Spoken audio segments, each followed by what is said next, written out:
Le chapitre 8 de ce cours de physiologie cardiovasculaire va parler encore de circulation sanguine et plus précisément du contrôle local du débit sanguin. Nous aborderons le contrôle local de la circulation, l'autorégulation du débit sanguin, les facteurs métaboliques, myogéniques, le contrôle qui se fera via la dilatation secondaire des grosses artères.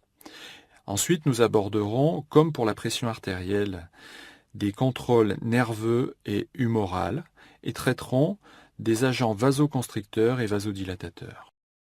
Le plan de cours que nous allons utiliser est le suivant. Nous allons définir dans un premier temps les enjeux du contrôle local du débit sanguin. Un des principes fondamentaux de la circulation sanguine est que chaque tissu est capable de contrôler son propre débit sanguin en fonction de ses besoins métaboliques, autrement dit en fonction de ses activités physiologiques. Une question est de savoir de quoi est-ce que les tissus de l'organisme ont besoin pour fonctionner correctement. Une première réponse intuitive est évidemment l'apport de dioxygène aux tissus. Les cellules auront aussi besoin de nutriments divers et ne pourront fonctionner correctement si les déchets métaboliques s'accumulent au sein de ces tissus, ou encore si le pH intracellulaire des cellules qui composent ces tissus n'est plus physiologique, que la concentration des autres ions que les simples protons n'est plus physiologique non plus. Enfin, les hormones ou encore les produits à usage thérapeutique parviendront au tissu par l'intermédiaire du sang. Certaines de ces hormones seront même là pour contrôler ces débits sanguins. Il est donc bien important d'avoir une perfusion qui soit toujours correcte.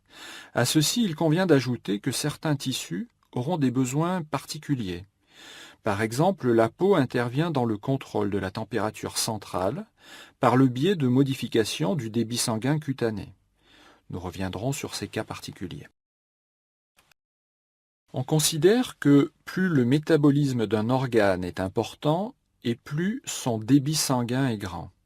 Dans la première colonne de ce tableau sont listés un certain nombre d'organes et de tissus. Vous y rencontrez successivement le cerveau, le cœur, les reins, le foie, les muscles au repos, etc.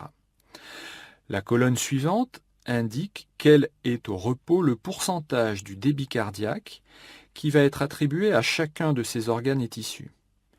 La troisième colonne donne, elle, les valeurs de débit exprimées et elle les indique en millilitres par minute.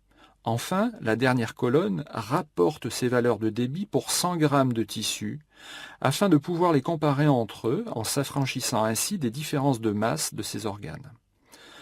On peut ainsi remarquer que les débits importants des glandes listées sur ce tableau, les surrénales et la thyroïde, sont parmi les débits sanguins locaux les plus importants de tous les tissus représentés ici. Les reins présentent eux aussi un débit important, qui est lié principalement à la fonction de filtration qu'assurent ces organes. À l'opposé, on peut noter que les muscles, au repos, les os et la peau, par temps frais, présentent des débits assez faibles. Cela n'est vrai pour les muscles que lorsqu'ils sont au repos, c'est la raison pour laquelle on l'indique effectivement, et cela n'est vrai pour la peau que lorsque l'individu est à une température pas trop élevée. Enfin, le cœur, le cerveau et le foie présentent des débits intermédiaires. Le débit sanguin du cœur n'est pas bien évidemment ici le débit cardiaque, mais il s'agit du débit qui alimente le muscle cardiaque, autrement dit, du débit coronaire. Évidemment, au cours d'un exercice physique intense, ce qui est représenté dans la partie droite de cette diapositive, il n'y aura pas que le débit sanguin du muscle squelettique qui va augmenter, mais l'on voit que le débit sanguin coronaire va lui aussi augmenter pour faire face aux besoins accrus par une augmentation de la fréquence cardiaque et une augmentation de la contractilité. On voit aussi qu'au niveau de la peau, il va y avoir une augmentation du débit de façon à éliminer les calories qui sont générées par la contraction musculaire. Il va y avoir également, dans certains organes, une diminution de débit au cours de l'exercice. Ce sera le cas ici, vous voyez, pour les organes digestifs. Donc lorsque vous faites de l'exercice, les débits vont augmenter, spécifiquement dans le muscle squelettique qui va être sollicité par votre exercice, au niveau cardiaque, au niveau cutané, et ce, au détriment d'autres types d'organes. Le contrôle du débit va se faire soit au niveau local, soit sera sous la dépendance du système nerveux autonome, et il pourra affecter à ce moment-là de gros segments vasculaires de façon concomitante. Le troisième type de contrôle sera humoral et fera intervenir donc des hormones ou des substances qui pourront être libérées dans le compartiment sanguin ou qui seront libérées assez localement. La pression artérielle moyenne ou pression motrice est la pression qui détermine le débit du sang à travers les différents tissus, puisque la pression en amont de tout tissu et la pression artérielle motrice voisine de 100 mm de mercure, et que la pression en aval est celle de l'oreillette droite, voisine quant à elle de 0 mm de mercure. Pour une valeur de PAM donnée, le débit local sera influencé par des changements de rayons vasculaires en réponse aux besoins du tissu. Ainsi, si la PAM monte ou descend, elle se stabilise à une valeur plus haute ou plus basse. Le débit, dans un premier temps, suit la variation de pression, puis dans un deuxième temps, le débit est corrigé localement en fonction des besoins. C'est ce que l'on appellera le phénomène d'autorégulation que nous allons décrire maintenant. Sur ce schéma, nous voyons que l'augmentation du débit sanguin d'un tissu en fonction de l'activité métabolique du tissu s'appelle, on l'a déjà rencontré, ça s'appelle l'hyperémie. Cette courbe illustre la variation de débit sanguin en fonction du niveau d'activité métabolique du tissu. Nous avons donc en abscisse l'intensité du métabolisme, en ordonnée la valeur de débit sanguin correspondant. Le niveau normal ici est noté 1. C'est au-delà qu'est la zone où va se produire l'hyperémie. Nous voyons qu'une augmentation de 5 fois du métabolisme d'un tissu par rapport à sa valeur au repos se traduira par une élévation de l'ordre de 2,5 fois du débit sanguin local.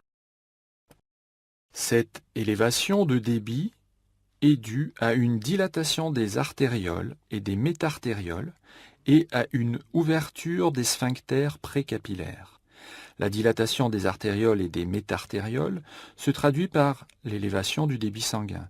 L'ouverture des sphincters se traduit, elle, par une augmentation de la surface fonctionnelle des capillaires et donc par une augmentation des échanges entre les tissus et le sang. Deux mécanismes sont proposés pour expliquer cette action sur le muscle lisse vasculaire. En effet, vous vous souvenez que les sphincters eux-mêmes sont constitués de muscles lisses vasculaires. Le premier de ces mécanismes est la production de métabolites vasodilatateurs qui vont s'accumuler au voisinage des muscles lisses. Nous allons voir tout à l'heure quels sont ces métabolites vasodilatateurs. L'effet de ces métabolites sera renforcé par l'action vasodilatatrice de la baisse de la concentration d'oxygène, de l'augmentation de la concentration de CO2 et donc de la baisse du pH dans le sang capillaire et dans le liquide interstitiel. Le deuxième des mécanismes va correspondre à la mise en jeu de facteurs que l'on appelle des facteurs myogéniques. Commençons donc par la régulation métabolique. Quels sont les métabolites vasodilatateurs que nous avons évoqués à la diapositive précédente? Parmi eux, il convient de citer tout d'abord l'adénosine. L'adénosine provient de la dégradation de l'ATP et elle sera donc produite de façon proportionnelle à l'intensité du métabolisme tissulaire. Ceci est également vrai pour un déchet métabolique qui est l'acide lactique, qu'on appelle également le lactate. Ce lactate aura lui aussi un effet vasodilatateur au niveau artériolaire. Enfin, des substances libérées notamment lors de l'inflammation, comme les prostaglandines, l'histamine ou enfin les kinines, pourront également, dans les conditions inflammatoires, jouer un rôle dans la régulation métabolique du débit sanguin local. Nous reviendrons sur ces notions qui ne sont pas encore fermement établies pour la totalité de ces acteurs. Voyons maintenant ce que nous avons qualifié de régulation myogénique. Le muscle lisse vasculaire réagit à un étirement passif par une augmentation de son tonus et donc par une vasoconstriction. J'imagine que cette phrase évoque quelque chose pour vous, puisque dans les chapitres de physiologie cardiaque, nous avions évoqué l'effet de l'étirement de la paroi ventriculaire sur la contraction qui va suivre l'étirement.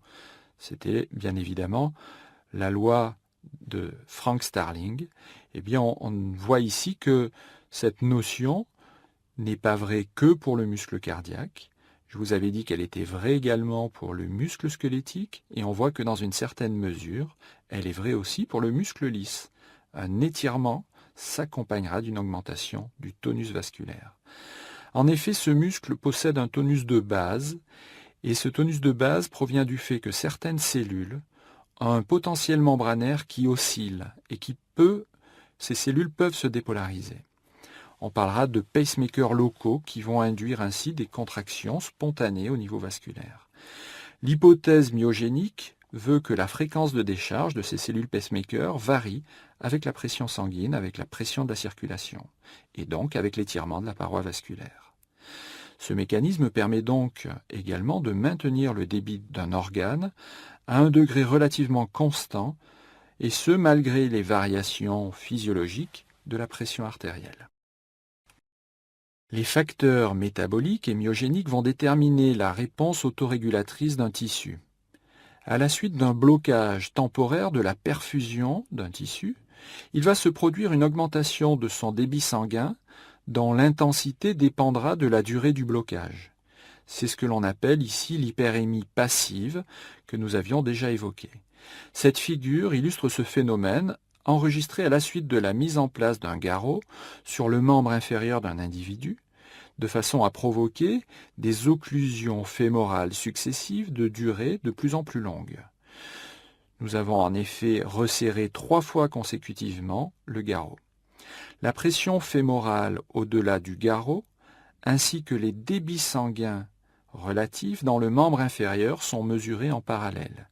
Vous voyez que plus l'occlusion est longue, plus de déchets métaboliques vont s'accumuler et plus l'hyperémie réactive sera importante. L'hyperémie étant figurée sur ce schéma par la zone noire des débits sanguins relatifs.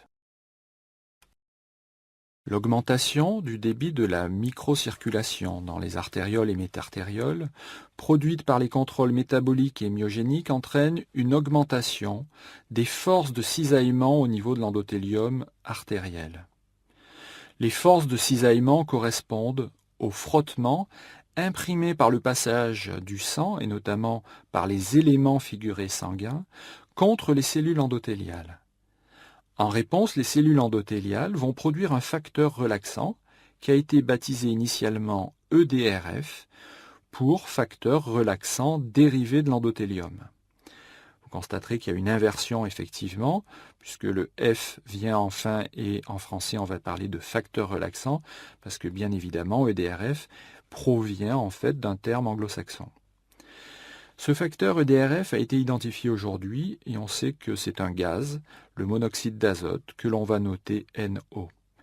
Le monoxyde d'azote ainsi libéré va relaxer les artères et cette relaxation artérielle vient s'ajouter à la relaxation des micro-vaisseaux déjà évoqués précédemment. Ce phénomène est baptisé dilatation secondaire des grosses artères.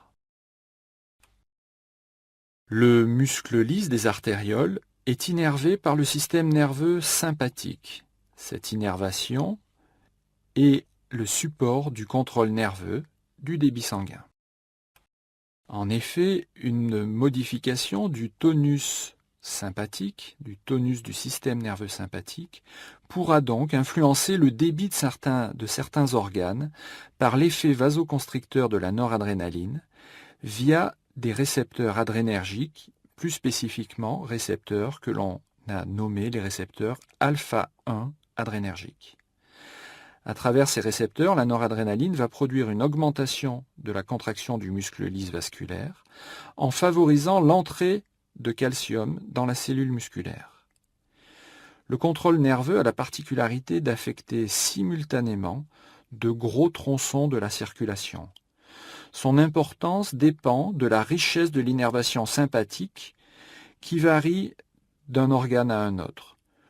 Tous les vaisseaux reçoivent des fibres sympathiques vasoconstrictrices, sauf ceux qui constituent les circulations cérébrales et coronaires.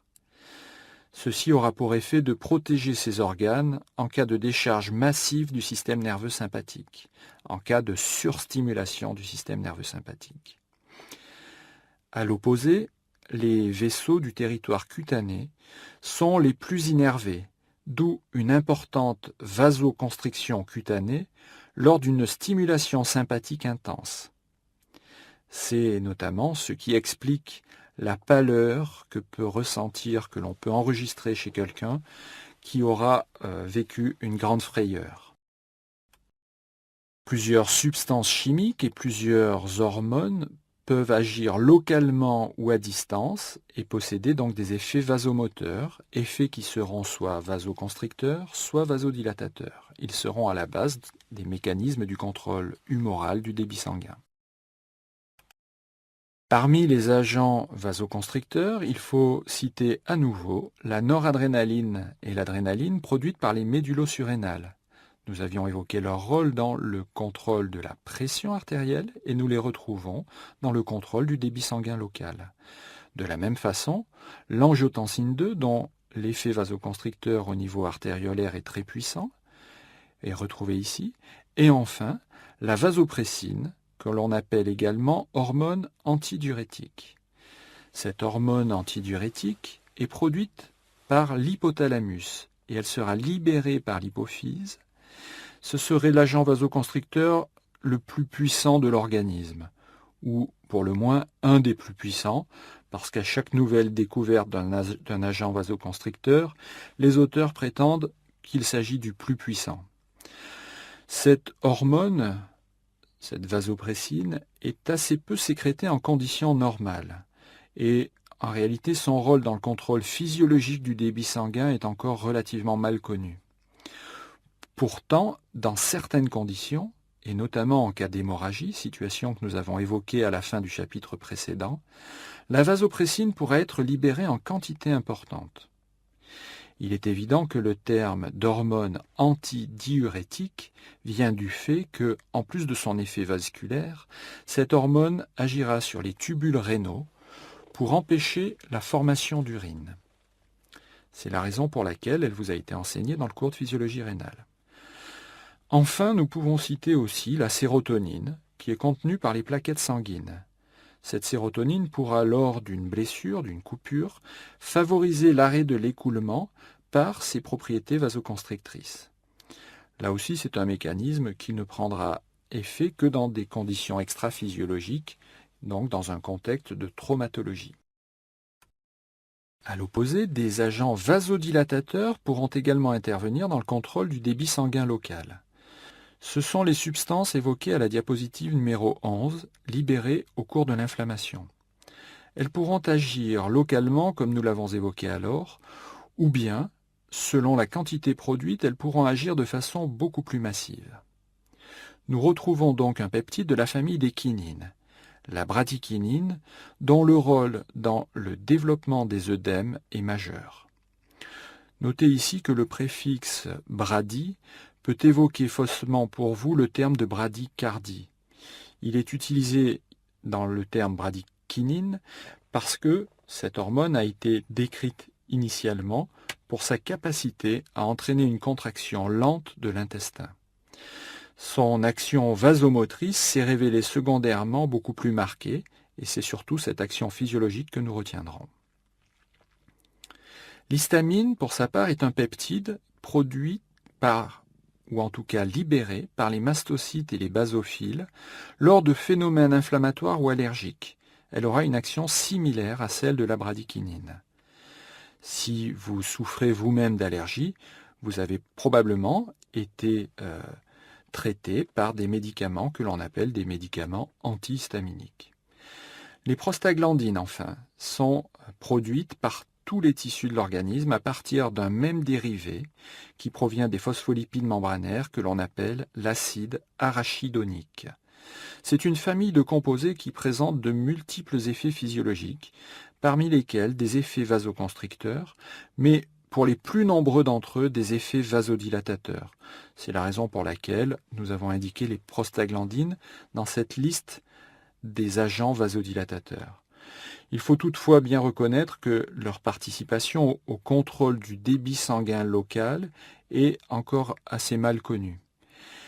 Il existe là aussi des médicaments susceptibles de limiter la synthèse de ces prostaglandines et auxquels vous avez déjà été vraisemblablement exposé. Je parle de médicaments comme l'aspirine, tout simplement, ou encore comme les médicaments que l'on appelle les anti-inflammatoires non stéroïdiens. Les notions que je vous demanderai de retenir sur ce court chapitre portant sur la régulation des débits sanguins locaux sont les valeurs des débits sanguins en conditions de base. En effet, pour une fois, je vous demanderai de retenir quelques chiffres, au moins pour ce qui concerne donc le cœur, le cerveau, le muscle, la peau. De façon intéressante, vous avez noté sans doute qu'au niveau des os, il existait également un débit sanguin. On a quelquefois trop tendance à considérer les os comme étant des structures un peu minérales, mais ce sont des structures physiologiques de première importance. Je vous demanderai également de vous rappeler de l'effet de l'exercice physique sur ces débits, et donc des modifications de répartition des masses sanguines au cours de cet exercice. Enfin, les caractéristiques des régulations métaboliques et myogéniques, ainsi que les facteurs impliqués dans les mécanismes nerveux et hormonaux des débits sanguins, me paraissent essentiels. Je vous remercie de votre attention.